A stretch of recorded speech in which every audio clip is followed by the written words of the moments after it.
కూటాల్లో వాక్యం అందించినప్పుడు ఆ కూటాలు నాకు ఎలా ఉన్నాయంటే, నాకు ఈరోజు కూడా అనిపిస్తుందండి, నేను మనస్ఫూర్తిగా చెప్తున్న, బలిపీఠం మీద ఉండే కాలచక్రం గిర్రున వెనక్కి తిరిగి మళ్ళా 2002కి వెళ్ళి ఆగితే ఎంత బాగుండు అనిపిస్తుంది నాకు. ఎందుకంటే ఆ మంచి దైవజనులందరూ సజీవంగా ఉంటారు.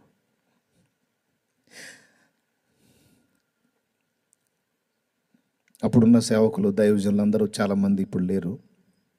వాళ్ళందరూ సజీవంగా ఉంటారు. వాళ్ళందరూ దేవుని గురించి ప్రకటిస్తా, దేవుని గురించి పాడుతా, ఆరాధిస్తా, దేవుని మహింపరుస్తూ ఉంటే కాలం అప్పుడే ఎందుకు ఆగిపోలేదు అలాగా అని ఎన్నోసార్లు నేను దుఃఖపడ్డాను. ఇప్పుడేం బాగలేదండి, అప్పుడే బాగుంది. వాళ్ళు మాట్లాడుతున్నా, వాళ్ళు పాడుతున్నా, వాళ్ళు దేవుణ్ణి మహింపరుస్తున్నా, ఆ మాధుర్యం వేరు, ఆ ఆనందం వేరు, ఆ పరవశం వేరు. కొంతమందికి వాళ్ళంటే కూడా నచ్చని వాళ్ళు కొంతమంది ఉన్నారు, ఏడిశారు. వాళ్ళతో నాకు అనవసరం. భూమి మీద భక్తులే శ్రేష్ఠులు, వారందరూ కేవలం నాకు ఇష్టలన్నీ భక్త దావీదు అన్నట్టు. నేను వీరు వారు అనే వ్యత్యాసం లేకుండా అందరినీ నేను ప్రేమిస్తా. నా హృదయంలో వాళ్ళందరికీ స్థానం ఉంది. నా ప్రియమైన దేవుని బిడ్డలారా, ఆ మహానుభావుడు ఆ రోజు ఆ సభల్లో, నరసరావుపేటలో జరిగింది ఇది. ఆ నరసరావుపేట కూటాలలో వాక్యం చెప్పి పాడుతూ దేవుని మహింపరుస్తుంటే, పరలోకమా ఇది భూలోకమా అర్థం కాల నాకు. కొత్త ప్రపంచం. గుళ్ళు గోపురాలు తిరిగినోడిని కాదు, రకరకాల పరిసరాల్లోకి వెళ్ళినోడిని కాదు. చాలా సంవత్సరాలు నేను చిన్ననాటి నుంచి మా అమ్మ నాకు భక్తి నేర్పింది. మా అమ్మ మా నాన్న భక్తి కలిగిన వాళ్ళే, భక్తి నేర్పారు. కాకపోతే నిజదేవుడు వాళ్ళకు కూడా తెలియదు, విగ్రహారాధన నేర్పారు. కాబట్టి ఆ క్షేత్రాలని, ఈ క్షేత్రాలని, ఆ తీర్థాలని, ఈ అని ఆడగాడి తిరిగా కానీ ఎక్కడా పొందని మధురమైన అనుభవం దేవుని కూటాలలో, సువార్త కూటాలలో నేను అనుభవించా. ఎట్లా అంటే ఒక కొత్త ప్రపంచంలోకి ప్రవేశించిన మధురానుభూతి కలిగింది నాకు. చాలా ఆనందించాను. అదే ఇప్పుడు కూడా గుర్తు చేసుకుని అప్పుడప్పుడు కూర్చొని ఏకాంతంగా ఏడ్చుకుంటూ ఉంటాను. ఇప్పుడు ఏముంది, దైవజనులు అందరూ ఒకరొకరు వెళ్ళిపోతూ ఉన్నారు.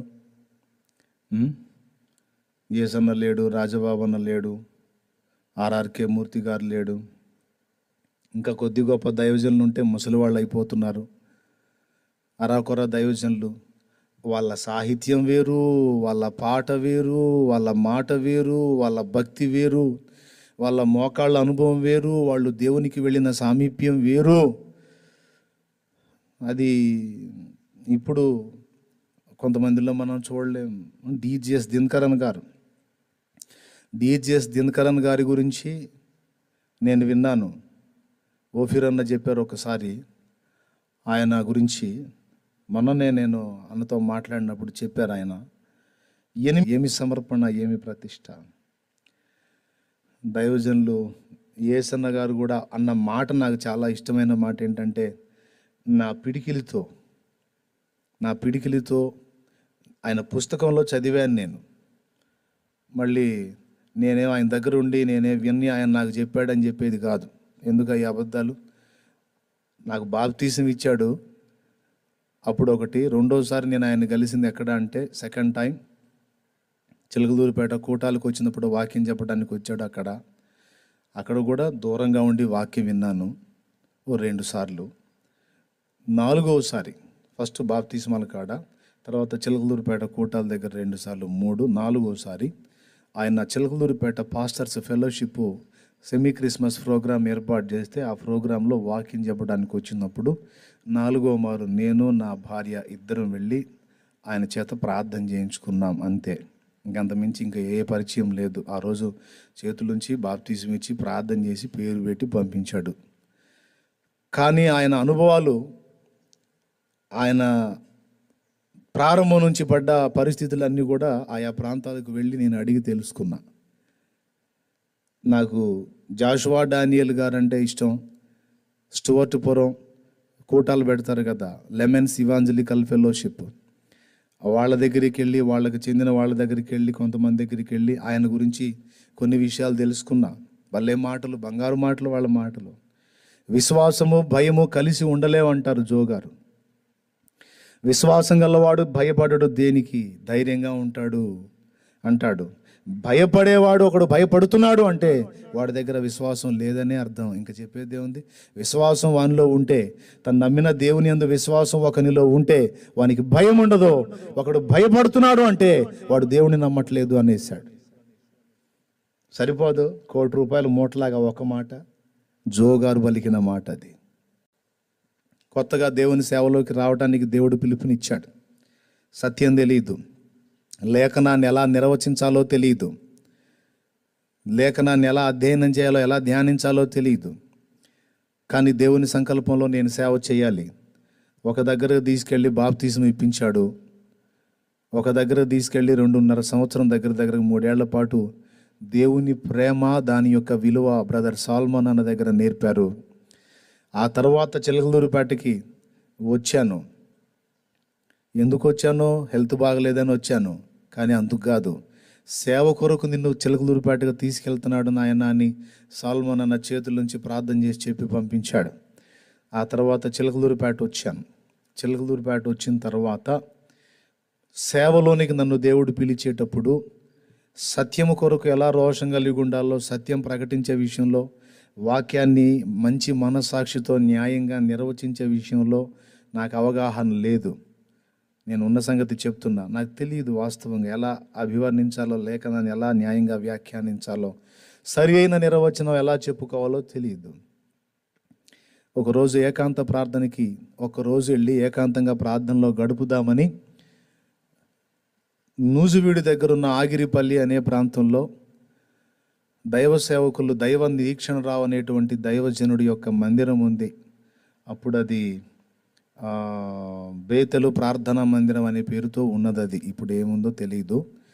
కొన్ని సంవత్సరాల క్రితం, దగ్గరగా 13-14 సంవత్సరాల క్రితం ఆ ప్రార్థనా మందిరంలో వెళ్ళి, ఆ చుట్టూ మామిడి తోట ఉంటుంది, మధ్యలో ఉంటుంది చర్చి.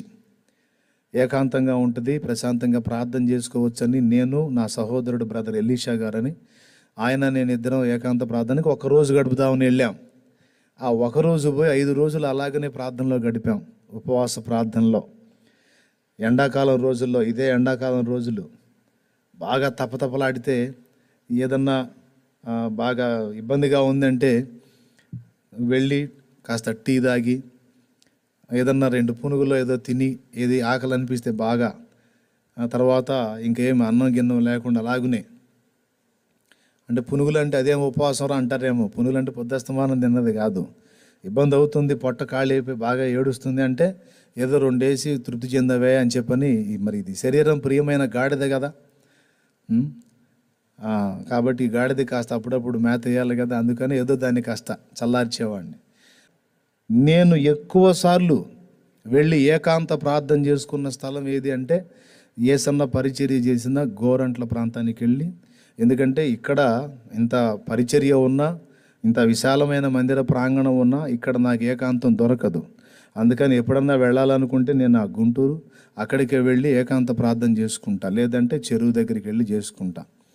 నేను చెప్తా, గట్టిగా నమ్ముతా, ఈ సరౌండ్స్లో ఉన్న ఏ దైవజనుడు కూడా వెళ్ళనన్నిసార్లు నేను వెళ్ళి అక్కడ దేవునితో గడుపుకొని వచ్చా. అది అక్కడ ఉన్న వాళ్ళకు కూడా తెలుసు, హోసన్న బ్యాచ్కి కూడా తెలుసు. శాలేమన్న వస్తాడు ఇక్కడికని, వారంలో కనీసం 2-3 సార్లు వెళ్ళి దేవునితో గడుపుకొని వస్తా. ఎందుకంటే వాళ్ళందరి ఆత్మీయత, వాళ్ళందరి పరిచర్య విధానం, దేవుని కొరకైన ఆసక్తి నా మీద చెరగని ముద్ర వేశాయి. అందుకని ఒకరు ఎక్కువ ఒకరు తక్కువ లేదు. అందరు దైవజనులు నా గుండెల్లో పెట్టుకున్నా, వాళ్ళందరి ద్వారా నేను ఆత్మీయ మేలు పొందా.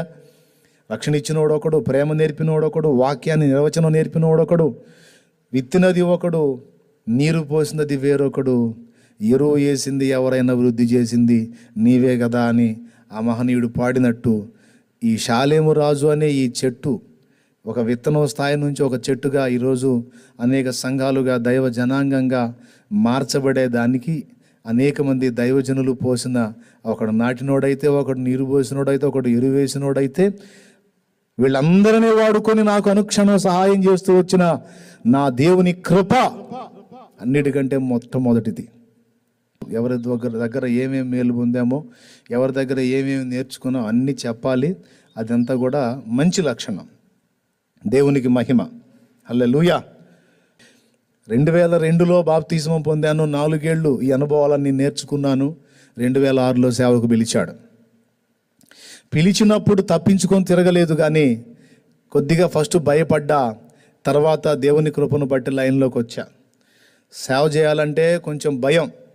ఎందుకంటే ఎవరికి లేనని విమర్శలు దైవజనుడికి ఉంటాయి, అగసాట్లు కూడా ఉంటాయి, ఆవేదనలు ఉంటాయి, నిందలు ఉంటాయి, తృణీకారాలు ఉంటాయి, తిరస్కారాలు ఉంటాయి.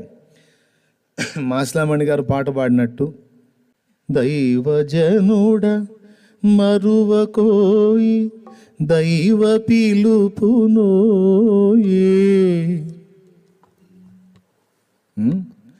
దైవనీతి నొదలకోయి దేవుడే దీవించునోయి. ఏ మాటలండి బా. ఇప్పుడు వచ్చే పాటలతో ఆ పాటల్ని రెండింటిని తక్కెట్లో పెడితే ఇప్పుడు వచ్చేయేమో ఎక్కడో ఆకాశంలో తేలిపోతున్నాయి, ఏం బరువుగా ఉన్నాయి. అర్థం కూడా కావు. ఇప్పుడు మన వాళ్ళకి కొంతమందికి అర్థం కూడా కావు. ఏం చేద్దాం? ఆధ్యాత్మిక దారిద్ర్యం. దైవ సేవలోకి వస్తే ఎన్ని రకాల బాధలు ఉంటాయో రాకముందే నాకు తెలుసు. ఎందుకు వచ్చిన గొడవ అని తప్పించుకుందామని చూసా, కానీ దేవుడు ఉంచిన భారాన్ని బట్టి నేను అతి తక్కువ కాలంలో, ఒక 6 నెలల లోపు తప్పించుకున్నాను. దేవుడు దర్శించి మాట్లాడుతూ రారా, పరిచర్యలోకి రారా అని దేవుడు పిలుస్తూ ఉంటే 2005 నుంచే పిలుస్తూ ఉన్నాడు. తప్పించుకొని తిరుగుతా చివరికి 2006లో పట్టబడ్డాను. ఒక 6 నెలలు మాత్రం తప్పించుకొని తిరిగాను. దేవుడికి బలంగా మాట్లాడటం మొదలుపెట్టిన తర్వాత ఇంకా అన్నీ ఆపేసి దేవుని పనిలోకి వచ్చాను. కాబట్టి ఇది చూస్తున్న వాళ్ళు యవనస్తులు కావచ్చు, స్త్రీలు కావచ్చు, పురుషులు కావచ్చు, వృద్ధులు కావచ్చు, అందరికీ కూడా చేతులెత్తి వందనాలు చేసి చెప్పేది ఏంటంటే, నా ఆత్మీయ పుట్టినరోజు సందర్భంగా మీలో ఇంకా, ఇది చూస్తున్న వాళ్ళు, వింటున్న వాళ్ళు, మీలో ఇంకా ఎవరైనా దేవుడు మీకు ఇచ్చిన అవకాశాన్ని పోగొట్టుకునే స్థితిలో ఇంకా మారు మనసు పొందకుండా, రక్షణ బాప్తిస్మం పొందకుండా, మారు మనసు పొంది రక్షణ బాప్తిస్మం పొంది దేవుడు ఆయన పని కొరకు పిలుస్తుంటే తప్పించుకొని తిరిగి దేవుని కొరకు ఏమీ చేయకుండా వ్యర్థమైన జీవితం జీవిస్తుంటే ఇకనైనా మార్పు చెందండి. ఈరోజు నేను సంతోషంగా చెప్పుకుంటున్నాను. కారణం ఏంటో తెలుసా? ఆ మెయిన్ మలుపుల్లో మంచి నిర్ణయాలు నా జీవితంలో జరిగినాయి కాబట్టి నాకు చాలా ప్లస్ అయింది. చాలా తక్కువ కాలంలో ఎక్కువగా నేను ఆత్మీయ మేలు పొందాను. అనేక మంది మేలు పొందడానికి వాడబడ్డా. ఇంకేం కావాలి? నాకు ఇప్పుడు చింత లేదు. ఈ క్షణాన దేవుడు తీసుకున్న హ్యాపీ.